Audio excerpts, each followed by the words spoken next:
The system does not need to imprison you if it can teach you to reach for the cage yourself. You think you are choosing it. The small black screen, the cold light in the morning, the thumb moving before the mind has even formed a question. But you are not just distracted. You are living inside a system that has learned how to make your own attention feel like freedom. Stay with that long enough, and the problem changes shape. Constant connection starts to look less like freedom, and more like obedience with better design. I started noticing something in quiet rooms. People did not touch their phones only when they had nothing to do. They touched them when something inside them was about to become audible. That is the part that disturbs me. The screen does not only watch you, it has taught you to watch yourself for it. So stay with the moment before the reach. That is where this video begins. Not with an argument against technology, but with the small silence you keep escaping. If you want more essays like this, subscribe. And if this already feels too close, leave a like before we go further. I remember sitting in a silent room once. No crisis, no argument, no danger. Just a room full of people waiting for something to begin. And within a few seconds, almost every hand moved in the same direction. Not to the heart, not to the face, not to the window, to the phone. It was almost religious. A small ritual of escape performed without embarrassment, without discussion, without anyone needing to explain it. One man checked a message he did not answer. A woman opened an app, stared at nothing, closed it, then opened it again. Someone else unlocked the screen, looked confused for half a second, and kept scrolling anyway. That was the part I could not stop watching. Because nobody looked happy. They looked relieved. As if silence had become a pressure in the room, and the screen was the valve. You see this everywhere now. At red lights, in elevators, in beds, in bathrooms, in the 2 seconds before a meeting starts, in the 3 seconds after a conversation ends, in the dead space between one thought and the next. The modern hand reaches for the phone the way an older prisoner might reach for the wall of his cell. Not because the wall is interesting, because it proves where he is. And I began to wonder whether the most revealing gesture of our time was not the scroll, or the post, or the message. It was the reach, that tiny movement before thought. The easy answer is distraction. But distraction is too small a word for something people now defend like oxygen. And this is where the usual explanation begins. People say the phone is addictive. They say social media steals attention. Notifications break concentration. Algorithms learn your habits. The infinite scroll keeps your thumb moving because the next image might be the one that gives you something. A laugh, a message, a sign that you still exist somewhere in someone else's mind. And all of that is true enough. It would be foolish to pretend these systems are neutral. They are designed around attention. They measure what keeps you looking. They learn what makes you come back. They do not need to know your soul to predict your next gesture. But that explanation lets you stay too innocent. It gives you a villain outside yourself. The app did it. The algorithm did it. The company did it. The screen stole your life while you were just standing there, pure and helpless, with a glowing rectangle in your hand. I don't trust that story. Not because the system is harmless. Because the story is too clean.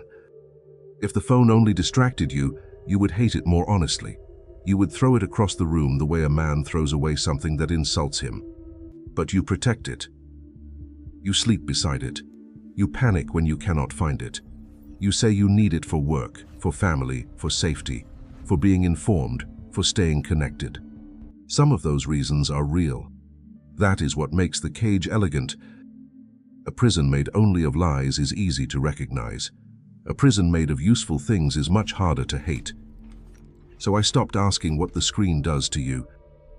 I started asking something uglier. What are you trying not to feel when the screen appears? And that question led to the first clue. The first clue is interruption.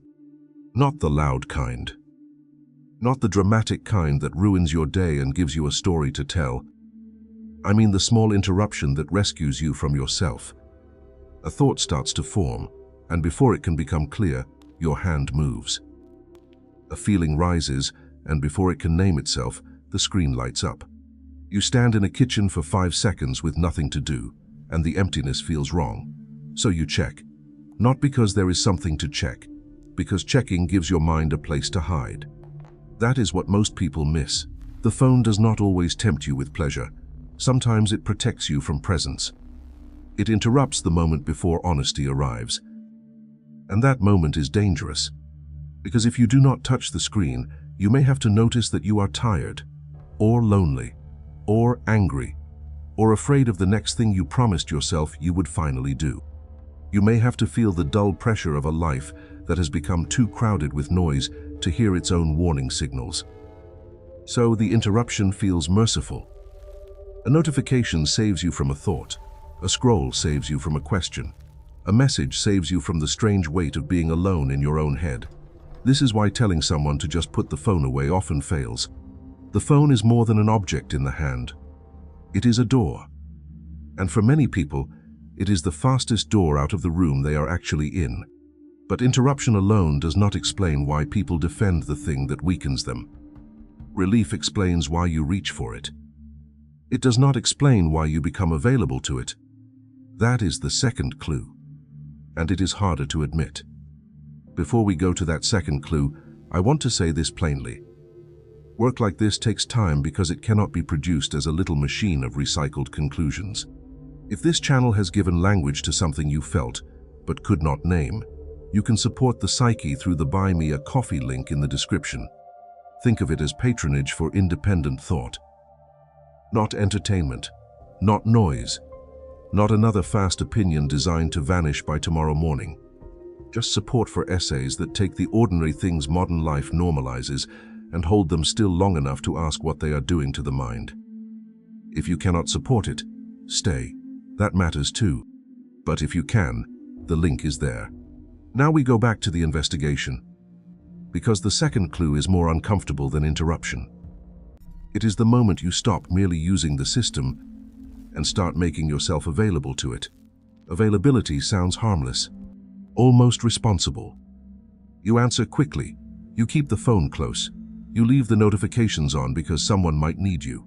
Your boss might ask something. Your family might worry. A friend might think you are ignoring him. So you become reachable. Then reachable becomes normal. Then normal becomes expected. And after a while, expected begins to feel like identity. This is where the old idea of the panopticon becomes useful. Jeremy Bentham imagined a prison where the inmate could be watched at any moment without knowing exactly when the watching was happening. Later, Michel Foucault used that image to think about discipline. The deeper point was that the possibility of being watched teaches the prisoner to watch himself. Now bring that into the pocket. Read receipts, typing bubbles, online status, last seen, location sharing, response time, work messages after dinner, little numbers on icons, little red circles that make your nervous system feel accused. Nobody has to stand over you. The tower is in your hand. And the strange thing is that you do not experience this as a tower. You experience it as connection. You say, I am just being responsive. You say, I am staying informed. You say, this is how work is now. I understand that. Some of it is true. A man with no phone in modern life is not automatically free. Sometimes he is just unreachable in a world that punishes absence. But I want you to notice the cost. You begin to carry an invisible audience inside your head. Before you rest, you check whether someone needs you. Before you think, you check whether something changed. Before you choose silence, you ask whether silence will be misread. That is availability. And availability is more intimate than distraction. Distraction takes your attention for a moment. Availability trains you to keep the door open. Now we have interruption. We have availability. But we still have not touched the part that makes the cage feel like freedom. The part that makes the cage feel like freedom is convenience. That sounds too simple. It is not. Convenience is the softest form of control because it does not feel like control while it is happening. It feels like relief. It feels like efficiency. It feels like finally having the world close enough to touch. This is why the digital panopticon is different from the old image of the tower. In the old prison, the prisoner knows he is trapped. He may not know when he is being watched, but he knows the walls are walls. In the digital version, the wall comes with a beautiful interface. It wakes you up, it guides you, it entertains you, it stores your memory, it pays your bills, it tells you where to go, what you missed, who liked you, who ignored you, what crisis happened, what trend matters, what stranger is winning, what task is late, what desire you should borrow for the next 10 minutes. And because it helps you, you stop asking what it costs. That is the elegance. The system does not need to imprison you if it can teach you to reach for the cage yourself. No guard has to drag your attention away. You bring it. No tower has to force you to be visible. You volunteer. No one has to command you to interrupt your own life. You do it whenever life becomes too quiet. Shoshana Zuboff writes about a world where human behavior becomes something to predict, shape, and sell. Byung-Chul Han warns about forms of power that do not feel like oppression because they move through freedom, choice, and self-expression. I do not bring those names here to decorate the argument. I bring them because they help us see the most uncomfortable thing. The system works better when you can honestly say, I wanted this. You wanted the connection. You wanted the speed. You wanted the escape. You wanted the small mercy of never having to sit inside an unanswered feeling for too long. And that is why the cage does not feel like a cage. It opens every time you touch it. So if this is true, then this is no longer only about technology. It is about the parts of yourself you keep outsourcing to the machine. You outsource your morning first. Before your eyes have adjusted to the room, the phone tells you what to care about. A message, a headline, a number, a face, a problem that did not exist in your nervous system 10 seconds ago. You have not even asked yourself how you slept. Already, the world has entered. Then you outsource your attention. You sit down to work, and one small sound breaks the line of thought. You look for 3 seconds, maybe 5. Then you return to the task with a mind that has to rebuild the bridge it was walking on. Do that enough times, and you stop trusting yourself to remain with anything. An idea, a book, a difficult sentence, a quiet meal, a human face speaking slowly. Everything starts to feel too slow because the machine has trained you to expect life in fragments. Then you outsource your boundaries. A work message comes at night, and you answer because you do not want to seem careless. You call it responsibility. Sometimes it is. But sometimes responsibility is the word fear uses when it wants to sound adult. You outsource rest. You lie in bed and scroll because you are tired, but when you finally stop, you are not restored. You are only emptier, with more images inside you and less room for your own life. You outsource connection. You watch other people perform a life, and you call it staying in touch. But often you are not connecting. You are comparing. You are collecting evidence that someone else is living with more intensity, more beauty, more certainty. And quietly, without a dramatic collapse, your inner life becomes outsourced too. Your boredom needs a screen. Your loneliness needs a feed. Your anxiety needs a refresh. Your silence needs permission. So the practical question is not, how do I quit technology? That is too crude.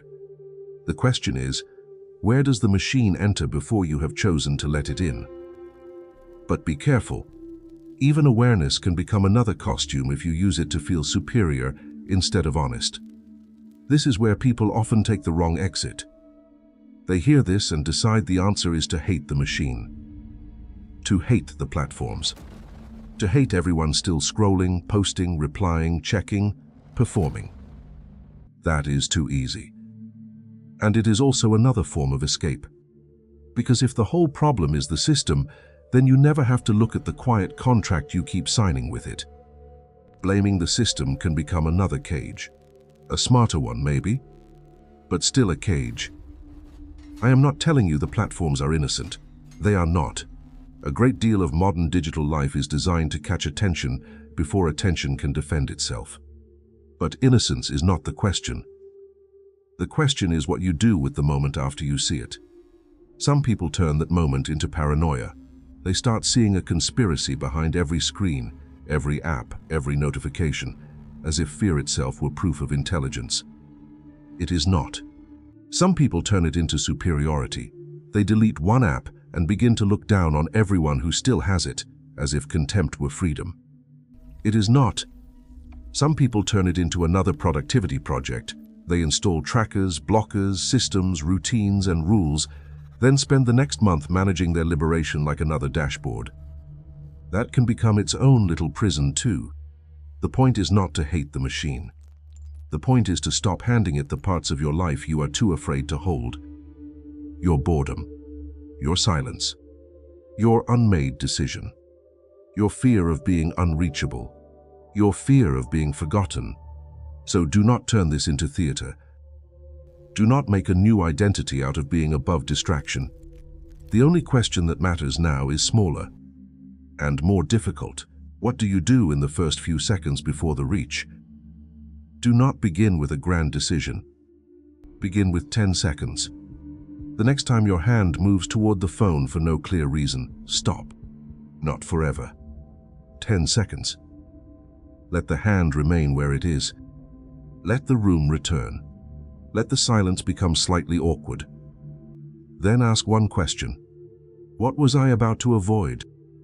Do not answer too quickly. The first answer will probably be respectable. I need to check something. I might have missed a message. I should make sure nothing happened.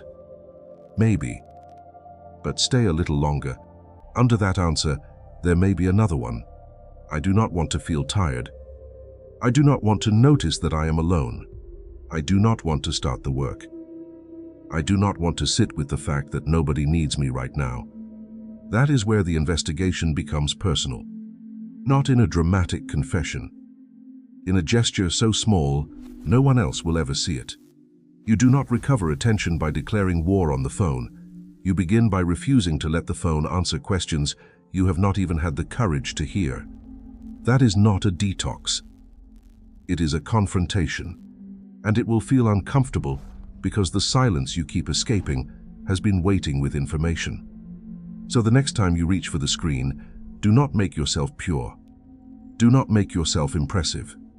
Just pause long enough to see what part of you is asking to disappear. That is where the cage begins. Not in the device, in the reach. If that question found something in you, do not turn it into a performance. Write the real answer in the comments.